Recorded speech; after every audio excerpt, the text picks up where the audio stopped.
Hello YouTube, comment ça va? On a là le tout dernier Poco F4 et juste à côté le Poco X4 GT. Deux nouveaux smartphones qu'a lancé récemment Poco, orientés performance et lancés encore une fois à des prix franchement très agressifs.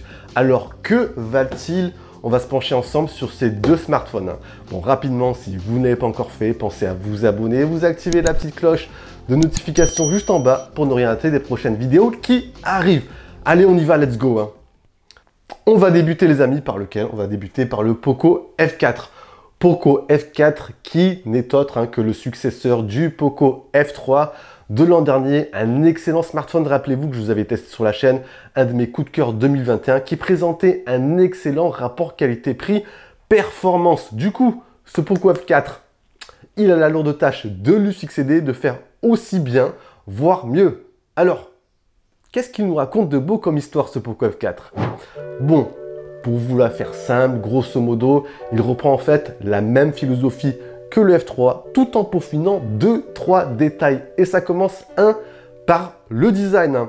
Ce Poco F4, il adopte les mêmes codes que certains modèles 2022. C'est un smartphone qui présente un écran à l'avant totalement plat, des bordures elles aussi quasiment totalement plates. Il est à peu près similaire au Poco X4 Pro que je vous avais testé il y a quelques semaines. Perso, je trouve que l'évolution visuelle est plutôt sympa. C'est un smartphone qui est joli à voir, bref, nickel. Côté prise en main dans la continuité, c'est correct. On est sur un smartphone qui n'est pas trop lourd. On est sur un poids similaire au F3, 196 grammes. On a une bonne préhension entre les mains. Donc ça, c'est aussi un bon point à noter. Bref, côté design, globalement, je trouve que l'évolution est assez réussie. Il y a juste un petit point, le smartphone marque pas mal les traces de doigts à l'arrière, donc une coque est quasiment obligatoire. Qu'est-ce qui évolue aussi? Ça va être sur la partie photo. Pour la première fois, Poco intègre ici un capteur principal avec une stabilisation optique. On est sur un capteur de 64 mégapixels avec une ouverture de f1.79. Et en annexe, vous avez un capteur ultra grand angle de 8 mégapixels et un capteur macro toujours aussi anecdotique pour ma part. Bon, dans les faits, ça donne quoi? Alors, de jour, je vous dirais que les photos sont dans l'ensemble d'une qualité correcte. Bon, je vous laisse regarder en même temps, même si je m'attendais un tout petit peu mieux. Le rendu est satisfaisant, comme vous le voyez, il y a un bon piqué au centre de l'image. Après, selon les scènes, je trouve que parfois les couleurs sont un petit peu ternes. Ensuite, côté ultra grand angle, c'est franchement correct. Bon, c'est pas non plus un de ses points forts. On a une légère incohérence colorimétrique avec le capteur principal, mais ça reste tout à fait satisfaisant pour vos réseaux sociaux. En basse lumière, la qualité par contre se détériore davantage. On ressent rapidement le bruit et ça manque clairement de netteté. Côté vidéo, bon point, on a une bonne stabilisation optique qui fait le taf ici. À noter que vous pourrez filmer jusqu'en 4K 60 images par seconde. Bref, une partie photo vidéo qui évolue dans le bon sens, même si je m'attendais à une évolution un peu plus notable par rapport au F3. On enchaîne, la troisième évolution, elle nous vient de la charge d'ici. On passe effectivement d'une charge 33 watts à une charge 67 watts sur le Poco F4.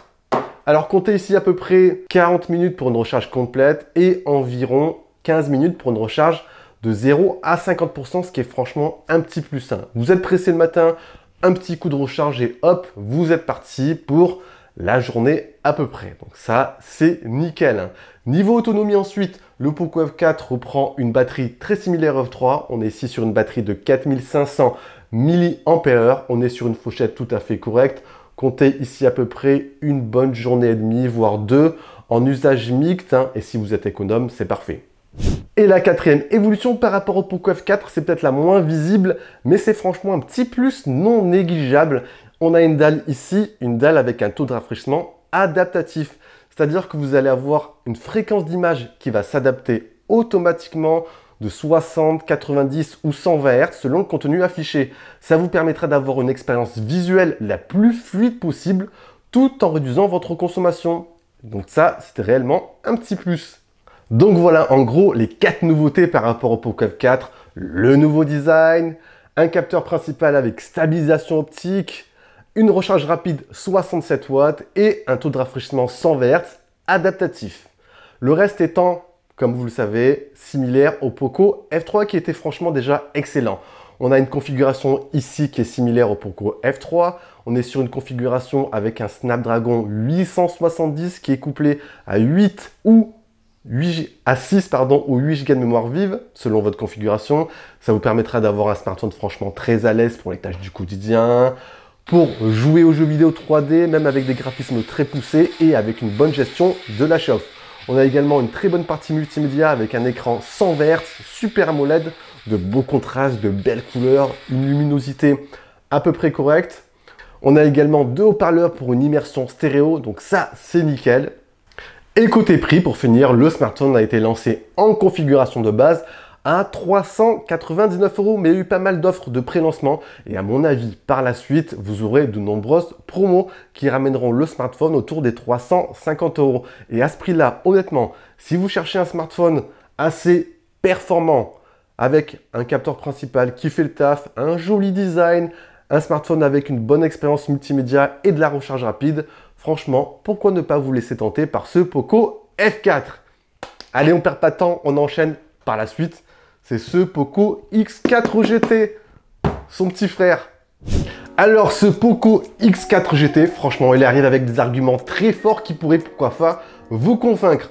On est ici sur un smartphone, voilà, orienté performance et qui est lancé à 379 € en configuration 8 Go de mémoire vive, 128 Go de stockage et vous avez également une offre de pré-lancement qui ramène le smartphone à 299 €, soit un prix franchement très agressif. L'argument fort de ce Poco X4 GT, c'est bien évidemment son argument performance. On est ici sur un SoC Dimensity 8100 couplé à 8 Go de mémoire vive, un SoC qui se voit même plus rapide que le Poco F4 et légèrement mieux optimisé pour la partie jeux vidéo. C'est un smartphone qui sera très efficace pour le multitâche, rapide pour exécuter des applications du quotidien et vous pourrez même pousser tous les curseurs au maximum pour la partie jeux vidéo. J'ai testé bien évidemment Genshin Impact avec les graphismes poussés au maximum, la fréquence d'image également et l'affichage reste à peu près stable sur du long terme tout en ayant une bonne gestion de la chauffe, donc ça c'est un très bon point. En parlant de bon point, ce Poco X4 GT, il embarque une dalle avec un taux de rafraîchissement 144 Hz adaptatif. Et ça, c'est franchement également un petit plus pour la partie jeux vidéo. C'est vrai que 144 Hz, c'est encore assez rare sur de nombreux smartphones. Et franchement, ça se laisse vraiment apprécier. On reste toujours sur la partie écran et on va parler de la petite chose qui va fâcher sur cet écran, c'est la technologie embarquée. On n'est pas ici sur de l'AMOLED, on est sur du LCD. Et c'est vrai que du LCD, c'est un tout petit peu dommage. À ce niveau de prix, on retrouve aujourd'hui chez Poco en général de l'AMOLED. Et passer sur du LCD, même si c'est du LCD assez quali, ça reste un tout petit peu dommage. On aura des couleurs un petit peu moins contrastées, des noirs un peu moins profonds, mais ça reste tout de même assez correct pour du LCD. On aura donc une configuration très solide, le 144 Hz, la partie stéréo, vous avez 2 haut-parleurs pour une immersion. On notera juste, comme je vous l'ai dit, cette partie LCD qui reste un petit peu dommage. En point fort, on enchaîne également sur la partie autonomie recharge. Vous avez un bon combo recharge rapide 67 watts et une grosse batterie de 5080 mAh.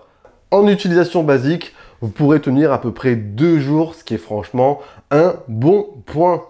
Concernant ensuite la partie photo, on est sur un point qui est légèrement en retrait par rapport au reste. On pourra tout de même compter ici sur un capteur principal de 64 mégapixels qui s'en tire à peu près correctement pour les photos de jour.